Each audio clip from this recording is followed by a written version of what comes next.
అండి, పచ్చిమిర్చి బెండకాయ పచ్చడి అండి. 10 మినిట్స్లో అయిపోతుందండి. వేడి వేడి అన్నంలో సూపర్ ఉంటుంది. ముందుగా పచ్చిమిర్చి, దొండకాయ ముక్కలు, కొన్ని బెండకాయ ముక్కలు, కొత్తిమీర, టమాటో కట్ చేసుకుని పెట్టుకొని బాండీ తీసుకుని కొంచెం ఆయిల్ వేసుకొని పచ్చిమిర్చి ఈ కలర్ వచ్చేలాగా ఫ్రై చేసుకుని పక్కన పెట్టుకోవాలండి. అదే ప్యాన్లో దొండకాయ ముక్కలు వేసుకుని కొంచెం మెత్తబడేంత వరకు ఫ్రై చేసుకున్న తర్వాత బెండకాయ ముక్కలు కూడా యాడ్ చేసుకుని ఇలా ఈ కలర్లో వచ్చేలా ఫ్రై చేసుకున్న తర్వాత కొత్తిమీరను కూడా వేసుకుని ఒక 1 మినిట్ ఫ్రై చేసుకోవాలండి.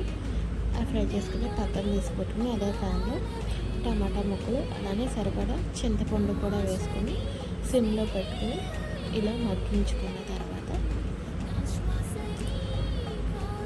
పొయ్యి కట్టేసి పక్కన పెట్టుకోవాలి. అలా మిక్సీ జార్లో పచ్చిమిర్చి, వెల్లుల్లి, జీలకర్ర, అలానే సరిపడా ఉప్పు, అలానే టమాటాలో నుంచి చింతపండు తీసి విడిగా ముందుగా మిక్సీ వేసుకోవాలి. ఆ తర్వాత బెండకాయ, దొండకాయ ముక్కలను కూడా మనం మిక్సీ వేసుకున్న తర్వాత టమాటా ముక్కలను కూడా ఇలా మిక్సీ వేసుకోవాలి. ఆ తర్వాత పోపు పెట్టుకుని మనం ఇలా గిన్నెలో తీసుకుని పెట్టుకుంటే చక్కని పచ్చిమిర్చి, దొండకాయ, బెండకాయ పచ్చడి వేడి వేడి అన్నంలో పైన ఇలా ఆనియన్ సర్వ్ చేసుకుంటే చాలా బాగుంటుందండి. ఒకసారి ట్రై చేయండి. Please subscribe my channel.